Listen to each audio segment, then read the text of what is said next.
அனைவருக்கும் வணக்கம். நான் உங்கள் செல்வம் பழனிசாமி.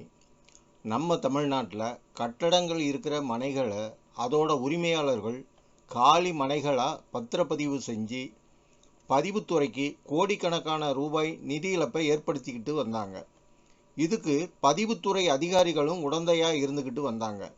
இதை பார்த்த நம்ம அரசாங்கம் இனிமே காலி மனைகளை பதிவு செய்யணும்னா அந்த மனையை ஃபோட்டோ எடுத்து பதிவு செய்ய போகிற பத்திரத்தோட இணைக்கணும்னு இப்போ சட்டம் கொண்டு வந்துட்டாங்க. அதனால் இப்போ ஓரளவு அந்த மோசடிகள் குறைஞ்சிருக்கு. என்னதான் சட்டம் கொண்டு வந்தாலும் தப்பு செய்கிற அரசு அதிகாரிகளுக்கு கடுமையான தண்டனை கொடுத்தாதான் இது மாதிரியான குற்றங்கள் குறையும். ஆனால் பதிவுத்துறை மட்டுமல்ல, அரசாங்கத்துடைய எந்த துறையிலையும் குற்றம் நடந்ததை பொதுமக்களே கண்டுபிடிச்சி ஆதாரத்தோட புகார் கொடுத்தாலும் கூட அங்கே இருக்கிற மேலதிகாரிகள் தப்பு செஞ்ச அதிகாரிகள் மேலேயும் சம்பந்தப்பட்டவங்க மேலேயும் நடவடிக்கை எடுக்கிறதே இல்லை. அப்படியே நடவடிக்கை எடுத்தாலும் அதுவும் பேரளவுக்கு தான் இருக்குது. இவங்க தான் இப்படி இருக்காங்க, இவங்க மேலே லஞ்ச ஒழிப்பு துறையில் புகார் கொடுத்தா அவங்க அந்த புகாரை சம்பந்தப்பட்ட துறைக்கு அனுப்பி தகுந்த நடவடிக்கை எடுங்கன்னு ஒரு கடிதம் எழுதி அந்த பிரச்சனையை ஊற்றி மூடிடுறாங்க. அரசு அலுவலகங்களில் மறுபடியும் தப்பு நடக்கிறதுக்கு இதுதான் மூல காரணம். ஆதாரம் இல்லாமல் அரசு அதிகாரிகள் மேலே நான் குற்றம் சுமத்தலை. கட்டிடங்கள் இருந்த மனைகளை காலி மனைகளாக பதிவு செஞ்ச 2 பேர் மேலே நான் புகார் கொடுத்து பதிவுத்துறை அதிகாரிகளை அடிக்கடி போய் பார்த்து நடவடிக்கை எடுத்தாலும் கூட அதுக்கு உண்டான சுமார் 12 லட்சம் ரூபாயை வசூல் செய்யாமல் பதிவுத்துறை அதிகாரிகள் மெத்தனமாக இருக்கிற உண்மை சங்கதிகளை பற்றி தான் நான் இந்த வீடியோவில் சொல்ல போகிறேன். அதுக்கு முன்னால் நம்ம சேனலை இதுவரைக்கும் நீங்கள் சப்ஸ்கிரைப் பண்ணலைன்னா தயவு செஞ்சு சப்ஸ்கிரைப் பண்ணிக்கோங்க. நாங்கள் புதுசாக வெளியிடுற எல்லா வீடியோ சம்மந்தமான நோட்டிஃபிகேஷனும் உங்களுக்கு வரணும்னா சப்ஸ்கிரைப் செஞ்ச கையோட அதுக்கு பக்கத்தில் இருக்கிற பெல் ஐக்கானையும் கிளிக் செய்யுங்க. இந்த வீடியோவை ஸ்கிப் பண்ணாமல் தயவு செஞ்சு முழுசாக பாருங்கள். அப்போ தான் இது உங்களுக்கு நல்லா புரியும். வாங்க வீடியோக்குள்ளே போகலாம். அரசு அதிகாரிக்கு 1000 ரூபா கொடுத்தா போதும், உங்களுக்கு லட்சம் ரூபாய் மிச்சமாகும். அரசு அதிகாரிகளை மட்டும் உங்கள் கைக்குள்ளே வச்சுக்கிட்டா எப்பேற்பட்ட மோசடியையும் நீங்கள் நம்ம தமிழ்நாட்டில் செய்யலாங்கிறதுக்கு இப்போ நான் சொல்ல போகிற சம்பவம் ஒரு நல்ல உதாரணம்.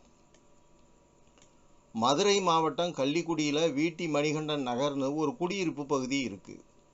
இந்த வீட்டி மணிகண்டன் நகரில் இருக்கிற மனைகளை கள்ளிக்குடி சார்பதிவாளர் அலுவலகத்தில் தான் பதிவு செஞ்சாகணும். இந்த வீட்டி மணிகண்டன் நகரில் சில கட்டிடங்கள் காலி மனைகளாக பதிவு செஞ்சுருக்கிறதா எனக்கு தகவல் கிடச்சிது. அந்த நகரை உருவாக்கின தங்கராஜுங்கிறவர் தான் இந்த மோசடிகளை செஞ்சுருந்தார். பதிவுத்துறை அதிகாரிகளுக்கு கொஞ்சம் கூட சந்தேகமே வராத அளவுக்கு கள்ளிக்குடி ஊராட்சி அலுவலக அதிகாரி ஒத்துழைப்போட இப்படிப்பட்ட ஒரு மோசடியை இவர் செஞ்சது பல ஆய்வுகளுக்கு பிறகுதான் எனக்கே தெரிய வந்தது. கடந்த 2019 வருஷத்துல தான் இந்த குடியிருப்பு பகுதிக்கு டிடிசிபி அனுமதி கொடுத்துருக்குறாங்க. ஆனால் அதுக்கு 2017 வருஷத்துல இருந்தே இங்கே இருக்கிற மனைகளை அவர் வீடு கட்டி விற்பனை செஞ்சுக்கிட்டு வந்திருக்கிறாரு.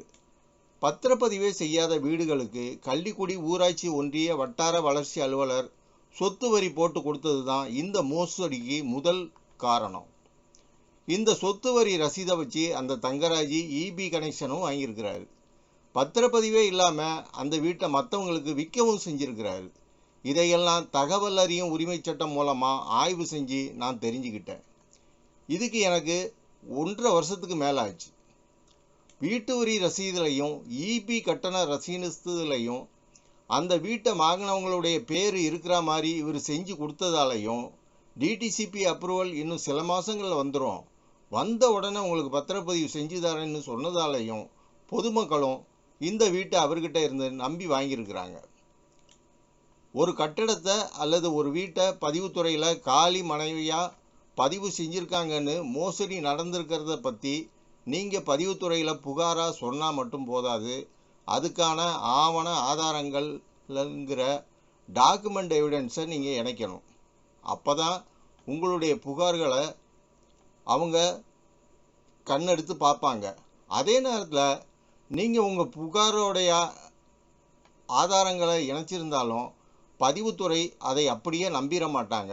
இப்படி ஒருத்தர் புகார் கொடுத்துருக்காரு, அது உண்மையானு இபி ஆபீஸுக்கு கடிதம் போட்டு கேட்பாங்க. அவங்க ஆமான்னு ஒத்துக்கிட்டாதான் அந்த வீட்டுக்கான கட்டிட மதிப்பை கணக்கு பார்த்து அதுக்கான முத்திரைத்தாள் கட்டினத்தை அவங்கக்கிட்ட இருந்து வசூல் செய்ய நோட்டீஸ் அனுப்புவாங்க. இதுக்கு பல மாதங்கள் ஆயிரும்.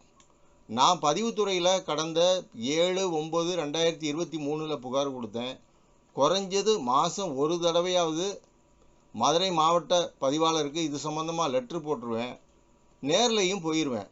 ஒரு வழியாக விசாரணை செஞ்சு நான் சொன்னது உண்மைதான்னு கண்டுபிடிச்சி மோசடி செஞ்ச தங்கராஜுக்கு சுமார் 10 லட்சம் ரூபாய் அபராதமும் உதயன்கிறவருக்கு சுமார் 2 லட்சம் ரூபாய் அபராதமும் போட்டாங்க. இதை கூட அவங்க எனக்கு சொல்லவே இல்லை. 3 மாதம் கழித்து தகவல் அறியும் உரிமை சட்டம் மூலமாக தான் இதை நான் தெரிஞ்சுக்கிட்டேன். அந்த நோட்டீஸை ஸ்லைடில் காட்டியிருக்கேன், பார்த்துக்கோங்க. ஃபைன் போட்டு 1.5 வருஷம் ஆச்சு, இன்னும் அதை வசூலே பண்ணலை. வசூல் செய்யுங்கன்னு மேலதிகாரிகள் உத்தரவு போட்டுக்கிட்டே இருக்காங்க. ஆனால் கள்ளிக்குடி சார்பதிவாளர் வசூல் செய்யாமல் கம்முன்னு இருக்கார். அவர் வசூல் பண்ணினாலும் அவருக்கு சம்பளம் வந்துட போகுது. பிறகு எதுக்கு வசூல் பண்ண போகிறாரு? நான் கொடுத்த இதே மாதிரியான இன்னொரு புகார் இன்னும் பெண்டிங்கில் தான் இருக்குது. அது 50 லட்ச ரூபா நிதி இழப்பு மோசடி. அதை என்ன செய்ய போகிறாங்கன்னு தெரியல. இந்த பத்திரங்களை எழுதின பத்திர எழுத்தர் மேலேயோ இந்த பத்திரங்களை பதிவு செஞ்ச சார்பதிவாளர் மேலேயோ எந்த விதமான நடவடிக்கையும் இதுவரைக்கும் இல்லை. சிஸ்டம் சரியில்லைங்கன்னு சூப்பர் ஸ்டார் ரஜினிகாந்த் சொன்னது 100க்கு 100 உண்மைங்கிறத என்னுடைய அனுபவத்தின் மூலமாக நான் நல்லா தெரிஞ்சுக்கிட்டேன். நம்ம நாட்டு சட்டம் அப்படித்தான் இருக்குது. நண்பர்களே, இந்த வீடியோ உங்களுக்கு ரொம்ப பிரயோஜனமாக இருந்திருக்கும்னு நான் நம்புகிறேன். இதே மாதிரியான இன்னொரு விழிப்புணர்வு வீடியோ மூலமாக மறுபடியும் உங்களை நான் சந்திக்கிறேன். இந்த வீடியோ சம்மந்தமாக உங்களுக்கு ஏதாவது சந்தேகம் இருந்தால் கமெண்ட் பாக்ஸில் நீங்கள் தாராளமாக கேட்கலாம். தயவு செஞ்சு உங்களுடைய கேள்விகளை தமிழில் மட்டும் கேளுங்க, அதுக்கு உடனடியாக பதில் சொல்கிறேன். இந்த வீடியோ உங்களுக்கு பிடிச்சிருந்தால் லைக் செய்யுங்க, உங்கள் நண்பர்களுக்கும் ஷேர் செய்யுங்க. உங்களுடைய வருகைக்கு எனது பணிவான நன்றி.